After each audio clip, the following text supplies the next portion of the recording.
À côté de vous, Jean-Luc Romero, bonsoir. Vous êtes président de l'Association pour le droit de mourir dans la dignité, l'ADMD, et vous estimez que nous mourons actuellement dans des conditions terribles et qu'il est urgent de se doter d'une loi pour un accès universel aux soins palliatifs et qui légaliserait cette loi, donc qui rendrait possible l'euthanasie et le suicide assisté. Et à côté de vous, Catherine Vincent, bonsoir madame, vous êtes journaliste et durant l'été 2019, vous avez accompagné le souhait de votre maman qui demandait à mourir chez elle. Vous avez témoigné en janvier 2020, je crois, dans votre quotidien de l'époque, Le Monde, des difficultés considérables que vous avez rencontrées pour exaucer donc cette dernière volonté de votre maman. Et selon vous, il est nécessaire d'appliquer plus largement d'abord la loi existante, car les soins palliatifs ne sont pas assez accessibles en France. Rien n'est fait. Par exemple, et c'est important, ce serait crucial pour favoriser la mort à domicile.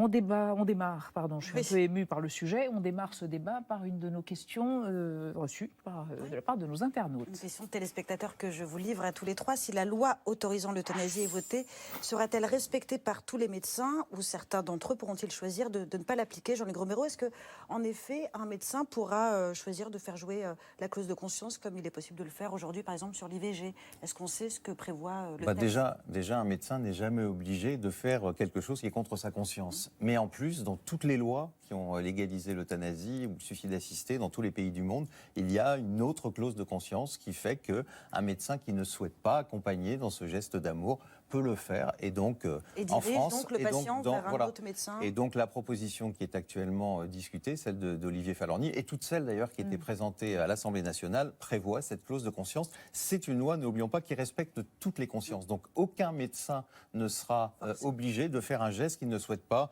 faire. C'est pour ça que les médecins n'ont pas à s'opposer à une loi, puisqu'ils sont totalement respectés dans leur conscience. La sédation profonde élue à domicile? Alors, c'est surtout qu'il n'y a pas les moyens en HAD. On n'a pas les moyens. Vous savez, il faut le dire très clairement là-dessus. Là, on peut être toutes et tous d'accord autour de cette table. Les moyens ne sont pas là. Moi, je dis depuis des années... HAD, pardon, hospitalisation à domicile. Comment? HAD, pardon, oui, pardon, hospitalisation à domicile. Excusez-moi. Pour qu'on comprenne bien. On met beaucoup d'argent, je le dis souvent, sur le début de la vie, et tant mieux. Il ne faut surtout pas arrêter de faire ça. Et on voit, sur la fin de la vie, l'argent n'est pas là. Nous, depuis 2 ans, l'ADMD, on dénonce ce scandale. Il n'y a plus de plan de développement de soins palliatifs depuis 2 ans. Quels sont les chiffres? Un Français sur 5 à peu près a accès aux soins palliatifs. 25% peuvent aller dans une unité de soins palliatifs. Et à peu près 40% de gens ont au moins un soin. Excusez-moi, c'est des chiffres. C'est inégalement réparti sur le territoire français. C'est très inégalement réparti et on le sait. Enfin, quand on voit ces chiffres aujourd'hui, c'est absolument incroyable. Quand on voit l'accompagnement, vous savez, moi, ma mère est morte du Covid. Et c'est pour ça, en plus, d'ailleurs, que pourquoi les Français, vous avez vu le sondage qui vient de sortir hier, où les Français demandent à 87% que le Parlement légifère le plus vite possible sur cette loi. Parce qu'on a vu des morts terribles. Moi, j'ai vu ma mère. J'ai vu que dans les conditions dans lesquelles ça s'est passé, les soins palliatifs, je ne sais pas où ils étaient, parce qu'en plus, ils doivent s'occuper et de la personne et de l'entourage. Moi, jamais personne ne m'a appelé. Ma mère a passé 15 jours où elle demandait à mourir, où elle enlevait son masque. Il a fallu vraiment se battre pour qu'on accélère un peu, pour qu'on augmente les produits. Les gens ont vu des choses comme ça. Et il y a un moment, voilà, c'est ça le problème. C'est dans ce pays, la question de la fin de vie n'intéresse pas. Mais vous allez dans le sens de Dr Isabelle Marin, Jean-Luc Romero, dans le sens où vous dites que c'est les soins palliatifs qui manquent. Est-ce que finalement, l'euthanasie, c'est vraiment le problème d'aujourd'hui? Mais bien sûr que c'est les deux. Mais comment arrêtons dans cette société où on dit, d'ailleurs on entend, faut quand même, ça serait le seul pays où il n'y a pas de demande. Moi, je suis toujours surpris quand j'entends la Société française des soins palliatifs qui me dit, nous on n'a jamais de demande. C'est bien les seuls. C'est bien les seuls. Il y a des études, madame, qui ont été faites en France par des organismes. Laissez-moi terminer, vous pourrez dire après. L'Observatoire des fins de vie avant avait montré quand même que, vous savez, les gens, ils sont dans les soins palliatifs. Ils disent, je veux mourir. Ils disent une fois. Ils disent une deuxième fois. Vous leur dites, ah non, nous on fait pas ça, etc. Au bout d'un moment, ils se fatiguent et ils demandent plus. Pourquoi en Belgique? Je termine là-dessus. En Belgique et aux Pays-Bas.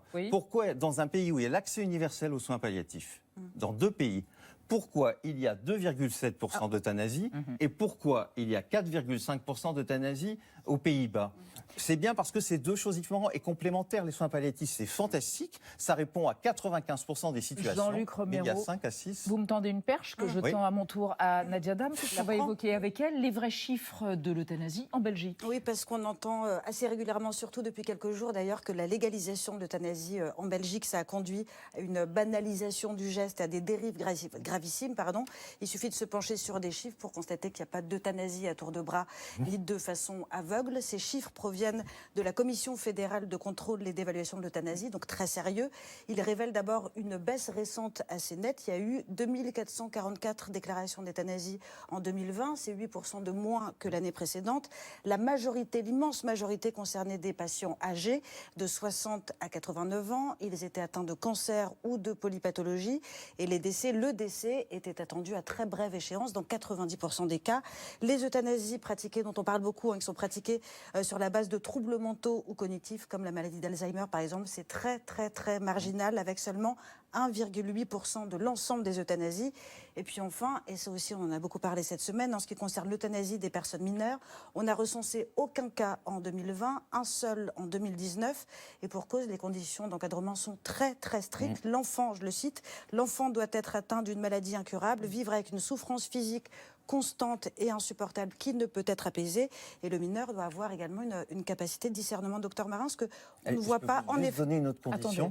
Attendez. Non, une autre condition qui est importante pour que chacun Pour les comprenne, personnes puisqu'on dit mineures. que les deux parents doivent être d'accord. Exactement, absolument. C'est important. Partie de la vie. À quel moment je vais pouvoir décider que cette déchéance, elle va trop loin et que je veux la mort? Est-ce que ça vous interpelle aussi dans votre combat, vous, pour mourir dans la dignité? Non, parce que d'abord, je dis, est-ce que les Belges, les Hollandais, les Luxembourgeois, est-ce que cette société qui a depuis 20 ans l'euthanasie n'est pas une société idéale et démocratique? Elle l'est autant que nous. Et puis après, je lui dis, vous savez, moi, je suis dans le doute. Je ne sais pas ce que je voudrais à la fin.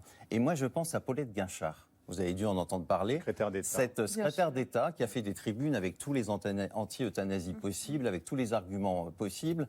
Elle a dit à quel point la loi Leonetti était fantastique. Et puis malheureusement, elle a été confrontée à une grave maladie.